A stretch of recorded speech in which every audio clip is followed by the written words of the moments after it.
Learn the art of investing on Moneywise. I'm quite certain you're wondering what the topic of conversation on the Moneywise podcast today is going to be all about. Welcome to the show. This is Sheetal. And yes, we are hurtling towards the end of the year. There's still some time, but always good to be in a better place, information and knowledge-wise, we believe, before we embark on a new learning cycle in the next year.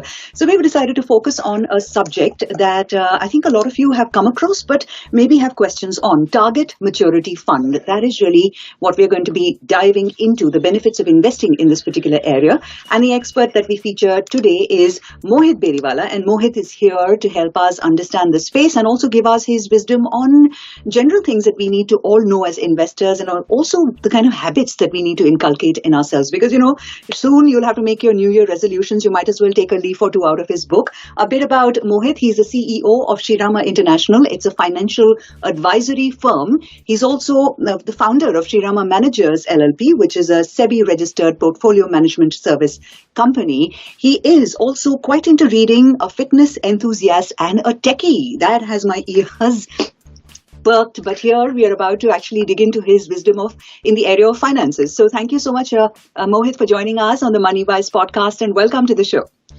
Thank you so much. Thank you so much for having me. Yeah. Tell us, how can we sort of explain target maturity fund to someone who is coming in new into the concept? What are the basics that you would give us, Mohit? Well, like a fixed term investment, this is a mutual fund which has a maturity. So you will be like, what? What's the big deal? The big deal is that investors like ourselves can plan our finances better, as typical mutual funds don't come with a maturity date or an expiry date, but target mutual funds do. Now, another thing, let's say for breakfast, I wanted to have a mix of fruits, dosa, poha, and maybe a salted lassi. Where should I go? A fruit shop, a South Indian restaurant, or a milk shop? Right. Best would be a buffet breakfast option, right? Right. And ideally something which fits in my budget. So similarly, target mutual funds will allow an investor like myself a simple and easy way to manage our savings. Using it, I can invest in government and public sector debt funds, bonds with a fixed maturity and in sachet size. So you have given us a very important analogy over here, a buffet style breakfast, and that I think puts everything in perspective for us and also makes us a little hungry. But here, hungry for information. Mohit, so tell us about the benefits. Why is this a good idea? Why are target maturity funds a good idea? And how do they compare to traditional fixed term investments? Well, you would think like fixed term investments have been here for centuries. So how can these target funds be better? Well, three major benefits of target maturity funds. Now, first, let me tell you something about myself. I hate paying taxes, especially on my savings.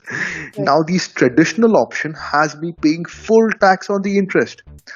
With these target maturity funds, I invest typically for a 3+ year perspective, and I reduce my taxes by getting long-term capital gain tax and indexation benefits.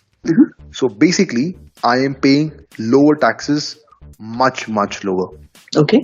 Now, second, like I mentioned earlier as well, I here invest in government bonds, public sector bonds, basically smarter investment options in a buffet option. Right. Third, liquidity.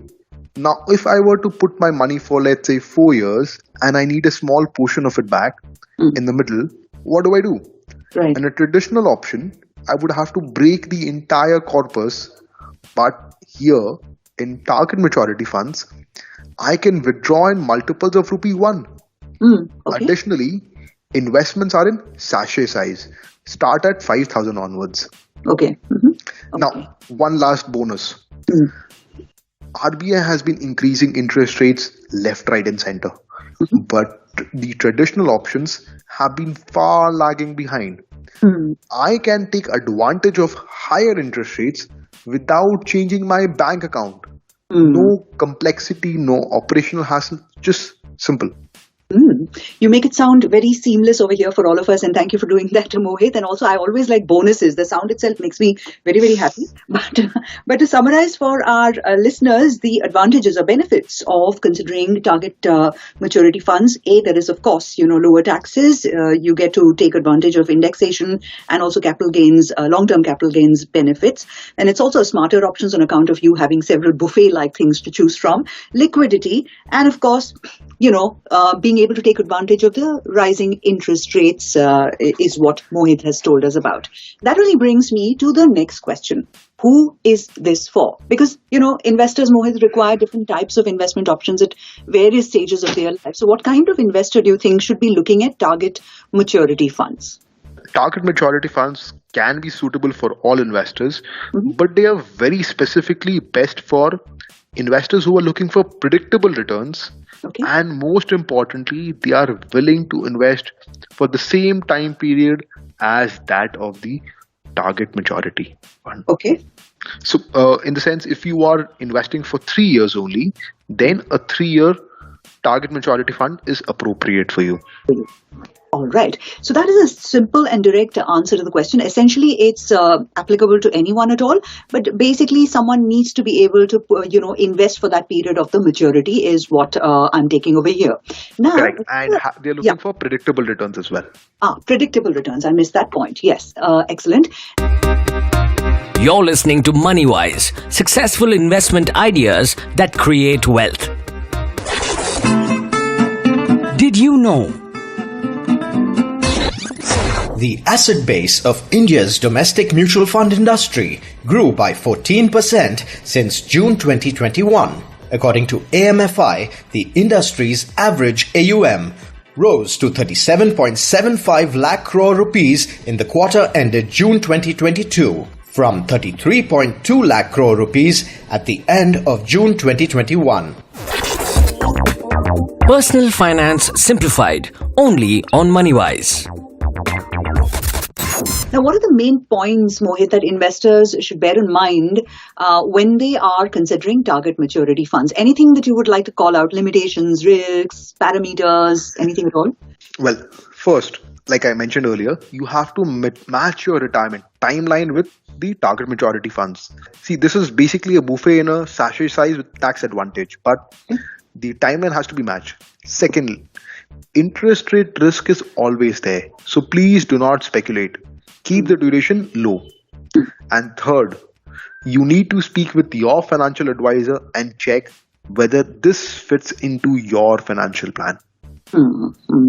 So always an expert is an important person to consider when you're looking at something like target maturity funds. I'm going backwards over here. I'd put that as number one. The second one is also match it to your own life aspirations, I would imagine, and your timelines, right? Yes. That correctly. And of course, the risk element of it, you need to be mindful of that and the interest rates from that perspective.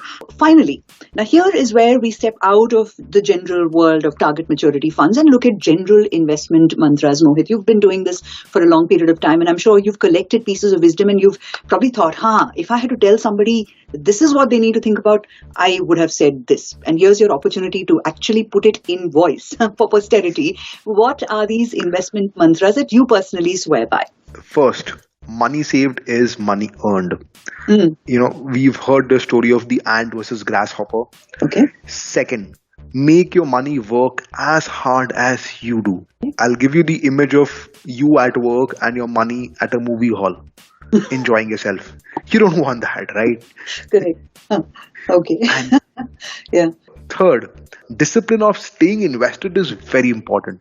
There is market uncertainties and you will have, let's say, a winter season. But then again, spring is around the corner. So you need to be having discipline and staying invested. These are my 3 important investment mantras. So to summarize, point number 1 is money saved is money earned. And, Mohit gave us the example, the Aesop's fable of the ant and the grasshopper, where the ant works all through the year to ensure she's saving, food for what she believes will soon be upon her, and that is winter. And the grasshopper is just chilling around and laughing at the ant for working so hard. And eventually winter does arrive, and the ant really has the last laugh. So that is the point of the story, which is to say that save towards a more comfortable future. Number two is that, make your money work for you. And I like that analogy of, imagine your money sitting at a movie hall while you're working really very hard. And of course, number three is discipline. Now, Mohit, are there any habits, daily habits? These are long-term mantras, and it would be good to break it down into things that people need to do on a daily basis if these three mantras have to be realized. So first, pay your bills on time. Second, pay off your debts first.